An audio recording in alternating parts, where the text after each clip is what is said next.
भूमिहार और राजपूत समुदाय आपसे पूछना चाहता है कि आप आखिर किसी भी भूमिहार राजपूत को जगह क्यों नहीं देना चाहते मंत्रिमंडल में। एक जो अगस्त में इस्तीफा दिए कार्तिक मास्टर जो भूमिहार समुदाय से आते हैं, और एक जो सुधाकर सिंह जी जो राजपूत समुदाय से आते हैं, उनको इस्तीफा देने को मजबूर होना पड़ा। कि नेताओं का जो चरित्र है, इनको कैसा नेता चाहिए? इनको पैर पूजने वाला नेता चाहिए। तेजस्वी यादव जी पैर छुआ रहे हैं।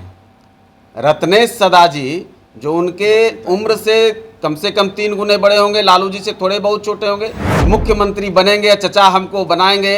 अरे चचा तो कितने को खा गए। नमस्कार, आप देख रहे हैं देशवा न्यूज और मैं हूं आपके साथ दक्षा प्रिया।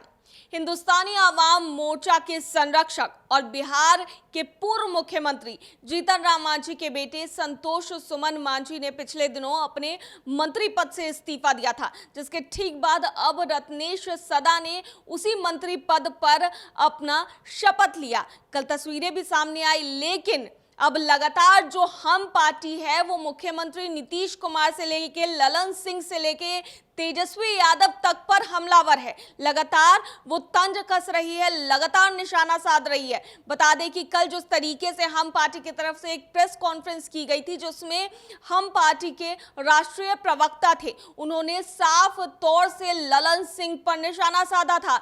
लेकिन आज एक बार फिर से हम पार्टी की तरफ से प्रेस कॉन्फ्रेंस रखी गई थी, जिसमें सीधा आरोप अब लगाया जा रहा है मुख्यमंत्री नीतीश कुमार और उप मुख्यमंत्री तेजस्वी यादव पर कि उन लोगों ने ही दबाव बनाया था इस्तीफा देने का और हमें महागठबंधन से बाहर किया था। ये एक बड़ा आरोप जो है ये हम पार्टी की तरफ से लगाया जा रहा है सीएम नीतीश और तेजस्वी यादव पर। क्या कुछ कहते नजर आ रहे हैं हम पार्टी के प्रवक्ता, आइए आपको सुनाते हैं। कि जैसे ही संतोष मांझी जी ने इस्तीफा दिया कि 2 घंटे के अंदर रत्नेश सदा जी को बुलावा आ गया, कहाँ हैं जल्दी आइए, और 2 दिन के अंदर शपथ ग्रहण हो गया।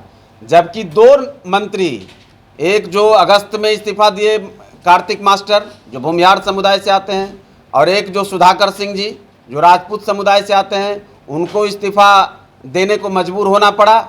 इसलिए मजबूर होना पड़ा कि क्या वो नीतीश जी के खिलाफ जैसे जीतन मांझी जी सच बोलते हैं, वैसे वो भी बेचारे सच बोल रहे थे, तो उनको भी इस्तीफा ले लिया गया। लेकिन इनकी हकीकत क्या है कि ये सवर्णों को किस रूप में देखना चाहते हैं। A to Z की पार्टी का नारा देने वाले तेजस्वी यादव जी भूमिहार और राजपूत समुदाय आपसे पूछना चाहता है कि आप आखिर किसी भी भूमिहार राजपूत को जगह क्यों नहीं देना चाहते मंत्रिमंडल में।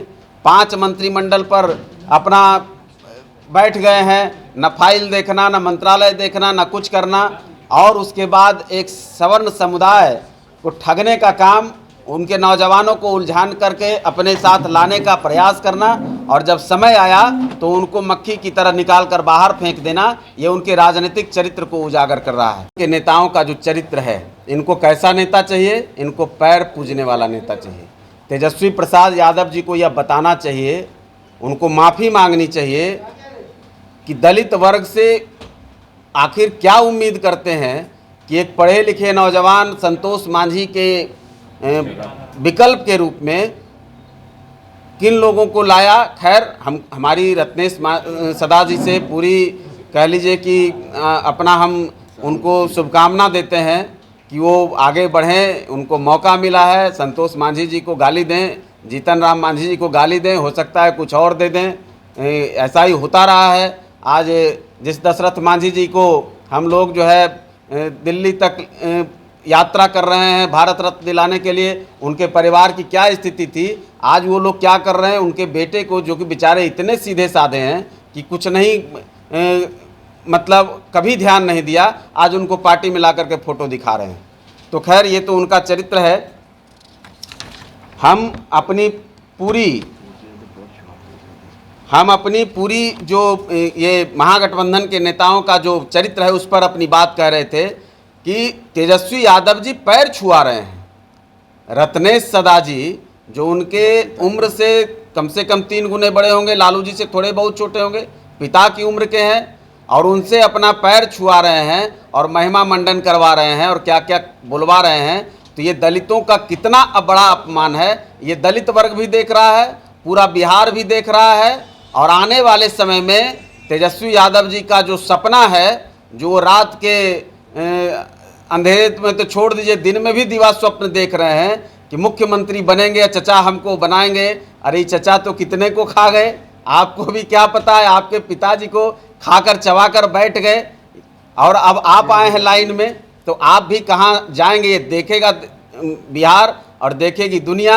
आप जिस तरह से दलितों का अपमान कर रहे हैं, जिस तरह से अति पिछड़ों का अपमान कर रहे हैं, जिस तरह से अल्पसंख्यकों का अपमान करवा रहे हैं, आने वाले समय में आपके पैरों तले जमीन खिसक जाएगी और फिर आप कहाँ के रहेंगे ये हम भी देखेंगे और पूरा बिहार देखेगा।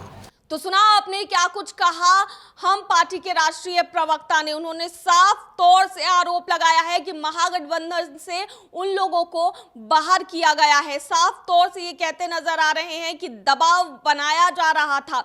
वहीं कल जो महागठबंधन का हिस्सा हुआ करते थे उनके भी सुर बदले बदले नजर आ रहे हैं और अब जेडीयू के सुर भी हम पार्टी के लिए या फिर जीतन राम मांझी के लिए बदले बदले नजर आ रहे हैं। लेकिन इसी बीच एक बड़ा आरोप जो है वो लगाया गया है सीएम नीतीश और तेजस्वी यादव पर कि उन लोगों ने ही दबाव बनाया था इस्तीफा देने के लिए और महागठबंधन से उन लोगों ने ही उनको बाहर किया है।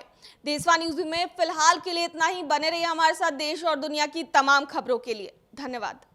सिर्फ खबर दिखाना देशवा न्यूज का मकसद नहीं, देशवा न्यूज की कोशिश है कि समाज की सूरत बदलनी चाहिए।